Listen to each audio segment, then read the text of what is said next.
เบิ่งเนาะรถลากกับรถลากดึงกันเป็นหลุมบักใหญ่เด้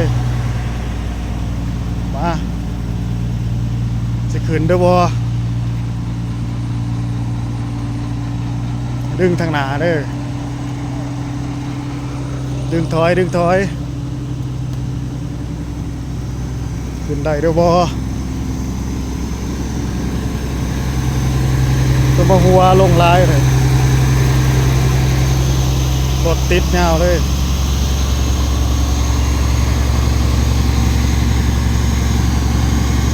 กัดส้นหนามุนเบิดนะขึ้นได้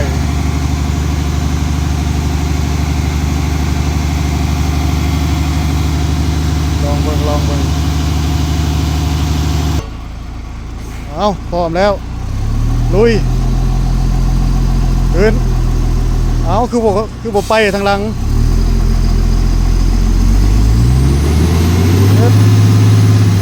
โอ้ยโซขาดเดี่ยวกันโซรุดเนาะรอบแรกโซรุด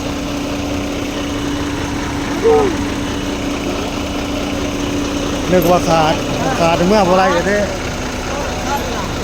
มันรุดขาดเลยโซขาด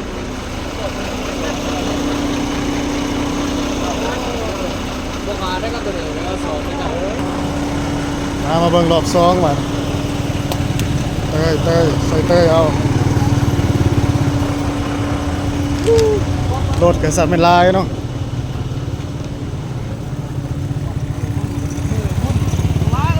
ก็ถือมือบุ่นซ้ำ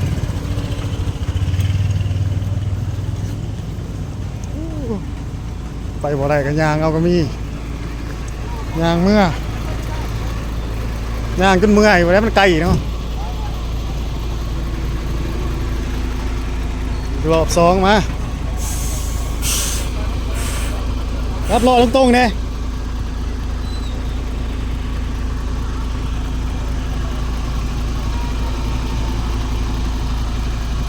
รถจักรกระเพราแต่มากว่ะ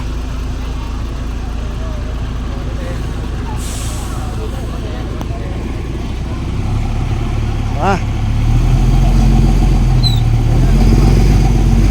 ขึ้นไปมันดึงไปแห้งเป็นแห้งเลยเยี่ยมสกัดตีดมกันซนไปเลยกันซนมุนเลย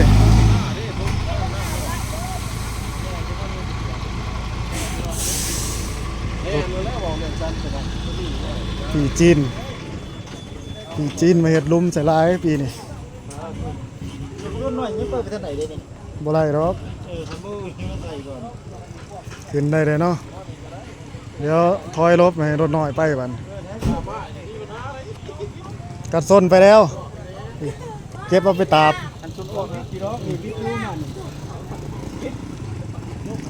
ป้าย4077นี่บ่สิออกมาแดงเหรอที่สิออกมาแดงเด้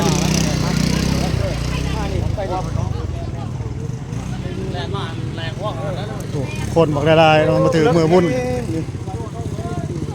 ตอนจะมาว่าท่านเลิกบ่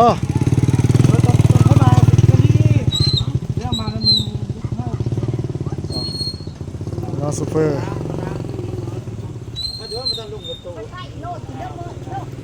ขึ้นได้แล้วเดี๋ยวนี้ฮอดบ่เอาออกเลยนะเอาบริษัทเอาเงินนั่นมาให้เรา